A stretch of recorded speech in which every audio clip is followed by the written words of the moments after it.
उपनगर police station येथे काल दिनांक 9/7/2025 रोजी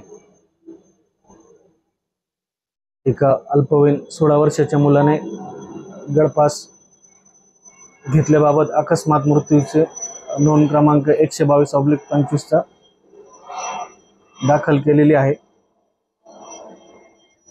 मयत मुलाच्या नातेवाईकांचे म्हणणे आहे की सदरचा अल्पवयीन मुलगा हा विंझो नावाचा ऑनलाईन ॲप गेम खेळत होता। त्या गेममध्ये त्याचं आर्थिक नुकसान झालं असल्याचं त्यांचा संशय आहे आणि त्यामुळेच त्याने आत्महत्या केली असावी असं नातेवाईकांचं म्हणणं असल्याने त्याबाबत आमचा तपास सुरू आहे। अद्याप त्याबाबत खात्री आहे तपासात नाही आज।